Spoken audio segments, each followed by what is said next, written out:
در په سپیشل نامه سلامونه ستړي مزه تاسو شال تلویزیون څخه د لاندو خبرونو لیدونکو زمو قربانه مزلفه کاکړ په لندن کې با خبره سرچینو شال تلویزیون ته تایید کړي چې د بریټانیا حکومت په بریټانیا کې د افغانستان سفیر زلمی رسول ته ویلي چې له طالبانو سره جوړجاړی وکړي او یا هم سفارت وتړي. 13 میاشت طالبانو د بریټانیا په ګډون په بیلابیلو هیوادونو کې د افغانستان 14 سفارتونه وړاندې شوي اسناد باطل کړه. د افغانستان د بهرنیو چارو په وزارت کې یو بلې سرچینې شال تلویزیون ته وویل چې ډېر ژر به 2 ډیپلوماټان په لندن کې د بهرنیو چارو وزارت د استازي په توګه په کار پیل وکړي. ویل کېږي چې افغان ډیپلوماټانو ته 8 اونۍ وخت ورکول شوی چې سفارت خالي کړي.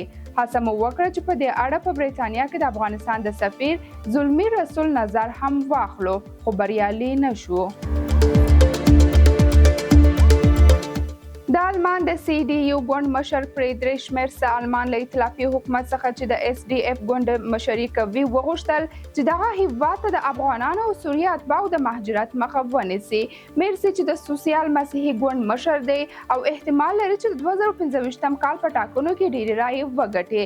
د شنبې په ورځ یې وویل چې په دې هیواد کې کډوالو په ډله ییزو جنسي تیري او د چاقو په بریدونو کې ښکیل دي. په آلمان کې د مهاجرو پر ضد د خلکو احساسات هغه وخت پارېدل چې د آلمان په مانهایم ښار کې د یو افغان مهاجر لخوا د آلمان د پولیسو یو افسر په چړو ووهل شو.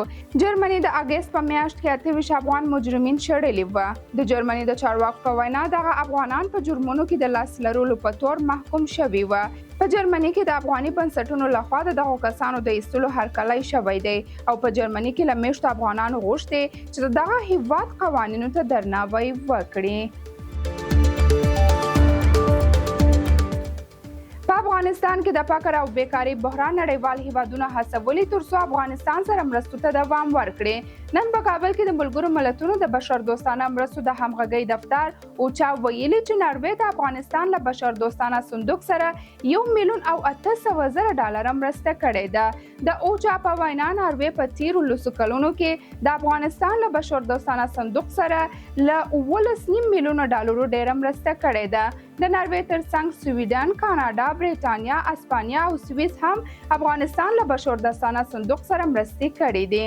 ملګرو ملتونو تر دې مخکې د نړیوالو کومک کوونکو هیوادونو غږ کړی چې افغانستان خلکو سره مرسته ته دوام ورکړي.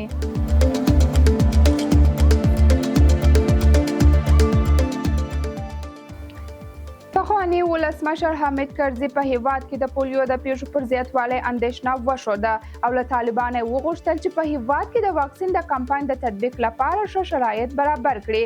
کرزي د خلکو د علمي او پوهاوي ټیټې کچه د روغتیا په برخه کې د ستونزو اصلي لامل وبلل او ټینګار یې وکړ چې طالبان باید د ښوونځي او پوهنتونونو دروازې د نجونو پر مخ پرانیزي ترڅو هیواد له بېوزلۍ، ناروغۍ او اقتصادي ننګونو څخه خلاص شي.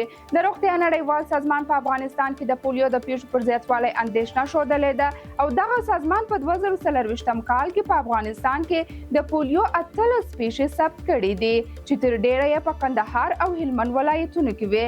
داسې راپورونه هم شته چې په یو شمېر ولایتونو کې خلکو د واکسین د پروګرام د تطبیق مخه نیولې ده.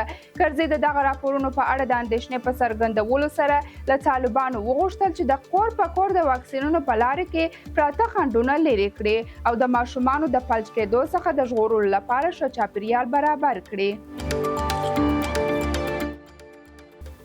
د ترکیې ولسمشر رجب طیب اردوغان په اسلامي هیوادونو غږ وکړ چې د اسرائیلو د پراخېدونکي ګواښ سره د مقابلې لپاره یو ائتلاف جوړ کړي. د نوموړي دغه څرګندونې د اسرائیلو د بهرنیو چارو وزارت له توند غبرګون سره مخ شوي دي. ښاغلي اردوغان دا څرګندونې وروسته له هغې وکړې چې یو ترکي نژاد امریکایي ښځې د اسرائیلو ځواکونو لخوا ووژل شول. دغه مېرمنې په اشغال شوي لویدیځ غاړه کې د میشتو ځایونو د جوړولو پر ضد په یو لاروین کې برخه اخیستې او د فلسطیني او ترکي چارواکو په وینا د اسرائیلي ځواکونو لخوا وژل شوې ده. د ترکیې ولسمشر چې د سې شنبې په ورځ استانبول ته څیرمه د اسلامي ښوونځي د انجمن په مراسمو کې ګډون کړی و وویل یوازینی اقدام چې اسرائیلو د وحشتونو او د دولت ترهګرۍ مخه نیولی شي د اسلامي هیوادونو یووالی دی. د حماس او اسرائیلو ترمنځ د جګړې له پیل راهیسې اردوغان د اسرائیلو د لومړي وزیر په وړاندې سختې خبرې وکړې خو په عمل کې هیڅ ونه کړه او په ترکیې کې د سیاسي چارو کارپوهان په دې نظر دي چې د اردوغان دغه سختې څرګندونې د ترکیې د کورني سیاست د کنټرول لپاره دي. د غزې روغتیایي چارواکي وایي د غزې د ملکي بیړنیو خدماتو مرستیال محمد مرسي او د هغه د کورنۍ څلور غړي په جبالیه کې د اسرایلو په هوایي برید کې وژل شوي دي. دغه بیړنیو خدمتونو مرکز اعلان وکړ چې د تیر کال د اکتوبر په 9 د جګړې له پیل راهیسې دوی 83 غړي وژل شوي دي. اسرایلو تر اوسه د مرسي د مړینې په اړه څه نه دي ویلي. د سیمې اوسیدونکو هم ویلي چې د اسرایلي ځواکونو د غزې له ښاره د جبالیه په 1 کیلومتر کې د زیتون په سیمه کې څو کورونه په بمونو الوځولي دي. طبي ټیمونه وویل چې دوی نشي کولی د ځینو اوسیدونکو ناامیدو ټلیفونونو ته ځواب ووایي.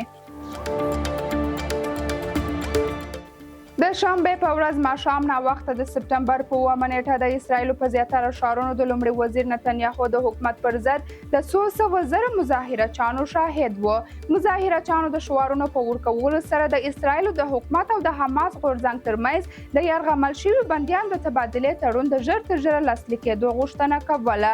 دغه پراخې مظاهرې د شنبې په ورځ د اسرایلو په مختلفو ښارونو کې بیا پیل شوې. مظاهرهچیانو د غزې له ترانګ څخه د یرغمل شویو کسانو د خلاصون لپاره له فلسطیني ډلو سره د تبادلې د موافقې د پای ته رسیدلو غوښتنه وکړه.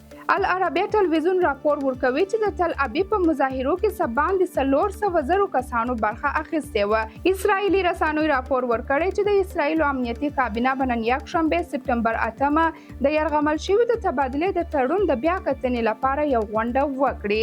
د غزې د جګړې د پای ته رسولو لپاره د نړیوالو په ځانګړې توګه د امریکا د فشارونو له زیاتېدو سره د قطر، مصر او امریکا منځګړیتوب له اسرائیلي او فلسطیني پلاوو سره خبرې اترې کومې پایلې ته نه دي رسېدلې. دا خبرې اترې په تیرو څو میاشتو کې د قطر او مصر په کوربه‌توب سره ترسره شوې. د افغانستان د آزادو سیالیو ورزشکار وحید الله نژان تېره شپه په جرمني کې د اوکتاګون د نړیوال سازمان د اتلولي په لومړي پړاو کې د چیک هیواد څخه خپل سیال ته ماته ورکړه. درنو لیدونکو دا هم و د نن ورځې لاند خبرونه له ملتیا مو مننه. تر بیا ښې چارې.